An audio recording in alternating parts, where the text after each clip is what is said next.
বন্ধুরা, আমার channel stitch and cook by সোমাতে আপনাদের সকলকে জানাই স্বাগত। চলে এসেছি আজকে নতুন আরো একটা ভিডিও নিয়ে। আজকের ভিডিওতে আমি আপনাদেরকে সদ্যজাত বাচ্চাদের জন্য ড্রেস তৈরি করে দেখিয়ে দেব।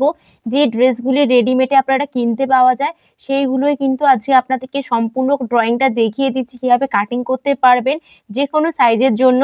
তো এখানে কিন্তু আমি খুবই ছোট বাচ্চাদের জন্য দেখিয়ে দেবো। আপনারা চাইলে কিন্তু এই একই সূত্র ধরে 4 মাস, 5 মাস, 6 মাসের বাচ্চাদের জন্য কিন্তু ড্রেসগুলো তৈরি করে নিতে পারবেন। এই ড্রেস তৈরি করা কিন্তু খুবই সহজ। অবশ্যই করে কিন্তু পুরো ভিডিওটা দেখতে থাকুন।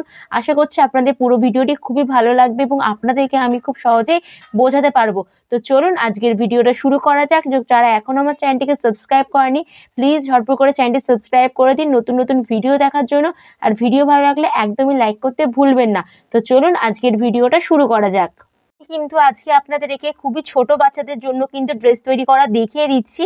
তো এগুলো হয় ফিতে বাঁধা যে ড্রেসগুলো হয় ছোট বাচ্চাদের জন্য, সেইগুলো আপনারা চাইলে কিন্তু এই একই সূত্র ধরে যে কোনো মাসের বাচ্চাদের জন্য কিন্তু ড্রেসগুলো তৈরি করতে পারবেন।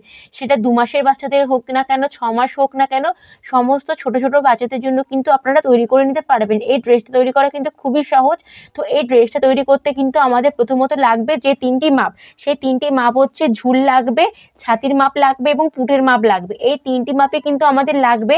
আর এখানে আমি সম্পূর্ণ ড্রয়িংটা কিন্তু আগে থেকেই করে রেখেছি। তো এটা আজকে আপনাদেরকে সম্পূর্ণটা খুব সহজে আমি কিন্তু বুঝিয়ে দেবো কিভাবে এই ড্রয়িংটা আমি করেছি। তো এখানে দেখুন ঝুল আছে আমার 14 ইঞ্চি, ছাতি আছে 18, পুট আছে আমার 8 ইঞ্চি। ঠিক আছে, এই 3টি মাপে কিন্তু আপনাদের লাগবে। তো আপনাদের কিন্তু বডির মাপ আলাদা হতেই পারে। আমার এখানে যত মাপ আছে সেটাই যে হবে তার কোনো কিন্তু মানে নেই। শুধুমাত্র সূত্রটা কিন্তু একই থাকবে, মাপগুলো কিন্তু চেঞ্জ হতেই পারে। তো প্রথমেই বলে দিই, এখানে দেখতে পাচ্ছেন আমার হাতের সাইডে কিন্তু জয়েন্ট সাইড। সবসময় খেয়াল রাখবেন ড্রয়িং কিন্তু সবসময় হাতের জয়েন্ট সাইড থেকেই শুরু করতে হয়, খোলা সাইড থেকে কিন্তু আমাদের কাটিং করতে নেই। তো এখানে দেখুন এটা হচ্ছে জোড়া সাইড এবং কাপড়টা আমার 4 ভাঁজ করা আছে, তাহলে সামনের পার্ট পিছনের পার্ট দুটো পার্ট একসঙ্গে বেরিয়ে যাবে। তো এখানে দেখুন প্রথমে আছে আমাদের ঝুল নিতে হবে। ঝুল প্লাস 1 ইঞ্চি লিখে রেখেছি। তো এখানে আমার ঝুল ছিল 14 সঙ্গে 1 ইঞ্চি প্লাস দিয়ে টোটাল 15 ইঞ্চিতে দাগ দিয়ে দেবো এখান থেকে এতটা পর্যন্ত। তো আমাদের ঝুল হয়ে গেল। এরপর আমাদের নিতে হবে পুটের মাপ। এখানে দেখুন সূত্র আছে পুটের হাফ। যত পুট হবে তাকে কিন্তু হাফ করে নিতে হবে। আপনাদের পুট কিন্তু 9ও হতে পারে, 7ও হতে পারে, যা থাকবে তাকে কিন্তু হাফ করে নেবেন। আমার এখানে পুট ছিল 8 ইঞ্চি, 8-এর হাফ করলে হয় 4 ইঞ্চি, অর্থাৎ এখান থেকে এতটা পর্যন্ত আমার পুটের মাপ হবে 4 ইঞ্চি। তারপর দেখুন এখানে মোহরার মাপ নিতে হবে। মোহরা কিভাবে নেবেন, এটা সূত্র হচ্ছে ছাতির 1/4। ছাতি যা থাকবে তাকে কিন্তু 4 দিয়ে ভাগ করে নেবেন। তো আমার এখানে ছাতি আছে দেখুন কত, 18 ইঞ্চি। 18কে 4 দিয়ে ভাগ করলে হবে আমার 4.5 ইঞ্চি। তাহলে এখান থেকে এতটা পর্যন্ত আমার হয়েছে 4.5 ইঞ্চি। আপনাদের কিন্তু ছাতির মাপ 16ও হতে পারে, 20ও হতে পারে। যদি 20 হয় তখন তাকে 4 দিয়ে ভাগ করলে হবে 5 ইঞ্চি। তখন কিন্তু এখান থেকে এতটা 5-এ দাগ দিয়ে দেবেন। ঠিক এরকম। তা প্রথমে নিলাম ঝুল, তারপরে নেব পুট, তারপরে নেব মোহরা। এবার যেখানে মোহরা শেষ হবে সেখান থেকে পুরো স্ট্রেট একটা লাইন কিন্তু টেনে দিতে হবে আমাদের। দেখুন যেখান থেকে আমাদের কিন্তু পুটের লাইনটা শেষ হবে ছাতির লাইন বেরিয়ে যাবে। এখানে আমাদের সূত্র আছে কি, ছাতির 1/4 প্লাস 1.5 ইঞ্চি। মানে এখানে সূত্র কিন্তু একই থাকবে, আপনাদের শুধু কিন্তু মাপটা পরিবর্তন হবে। আমি বলে দিচ্ছি কিভাবে। তো এখানে দেখুন সূত্র আছে ছাতির 1/4 প্লাস 1.5 ইঞ্চি। আমার এখানে ছাতি আছে কত, 18। 18কে 4 দিয়ে ভাগ করলে হবে 4.5, তার সঙ্গে 1.5 ইঞ্চি প্লাস করলে হবে 6 ইঞ্চি। আপনাদের এখানে ছাতি কিন্তু 20ও হতে পারে।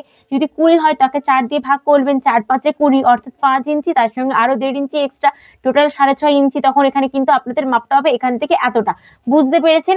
তারপরে ঠিক নিচেও দেখুন, নিচের মাপটা সূত্রটা কিন্তু সেম, ছাতি 1/4 প্লাস 1.5 ইঞ্চি। মানে ওপরে যত হবে নিচেও কিন্তু সেম মাপটাই হবে, অর্থাৎ এখান থেকে এতটা যতটা হবে নিচেও কিন্তু সেম মাপটাই হবে। দিয়ে পুরো কিন্তু একটা বক্স বানিয়ে নেব। বুঝতে পেরেছেন? এটা হলো শুধুমাত্র নিচেটা। এবার বলছি ওপরে। তো এখানে দেখুন গলার চওড়া নিয়েছি কত, 2 ইঞ্চি। দেখতে পাচ্ছেন এখান থেকে এতটা। আপনারা কিন্তু 6 মাস বাচ্চাদের পর্যন্ত কিন্তু গলার চওড়া 2 ইঞ্চিই নিয়ে নিতে পারেন, কোনো কিন্তু অসুবিধা হবে না।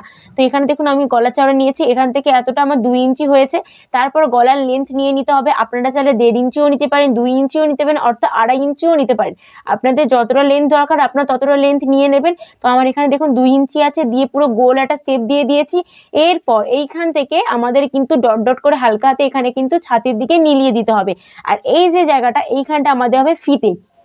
বুঝতে পেরেছেন? এই যে ফিতে বাঁধা যে ড্রেসগুলো হয় সেটারই কিন্তু আজকে আপনাদেরকে ড্রয়িংটা পুরো দেখিয়ে দিচ্ছি। এই জায়গাটা কিন্তু ফিতে আমাদের হয়ে যাবে। বুঝতে পেরেছেন? একটু ভালোভাবে মনোযোগ সহকারে দেখুন। এই জায়গাটা দেখলেই বুঝতে পারবেন কিভাবে আমি শেপটা দিয়েছি। এটা কিন্তু খুবই সহজ। জাস্ট এখানে কিন্তু গলার চওড়া দেবেন, গলার লেন্থ দেবেন, দিয়ে গোল করে রাউন্ড করে মিলিয়ে এই জায়গাটা কিছুটা অংশ ফাঁকা থাকবে। দিয়ে ডট, ডট করে কিন্তু মিলিয়ে আমাদের মোহরার সঙ্গে মিলিয়ে দিতে হবে। তাহলে কিন্তু আমাদের এখানে পুরো ড্রয়িংটা কমপ্লিট হয়ে যাবে। আর এই জায়গাটা আমাদের কিন্তু ফিতে বাঁধা হবে। বুঝতে পেরেছেন? তো আশা করছি এটাই হচ্ছে শুধুমাত্র মানে ড্রয়িংটা, এখানে কিন্তু আর কিছুই নেই। যদি চেঞ্জ হয় আপনাদের শুধুমাত্র মাপ চেঞ্জ হবে, কখনো কিন্তু সূত্র চেঞ্জ হবে না। সূত্র কিন্তু একই থাকবে। আশা করছি আজকে কিন্তু সম্পূর্ণ ভিডিওটা আপনাদের খুবই ভালো লেগেছে এবং আপনাদেরকে আমি খুব সহজে বোঝাতে পেরেছি। এবং ভিডিও ভালো লাগলে অবশ্যই কিন্তু চ্যানেলটাকে এক্ষুনি সাবস্ক্রাইব করে নিন। আর ভিডিও ভালো লাগলে লাইক দিতে একদমই ভুলবেন না। তো দেখা হচ্ছে অন্য কোনো নতুন ভিডিও। আজকের জন্য টাটা।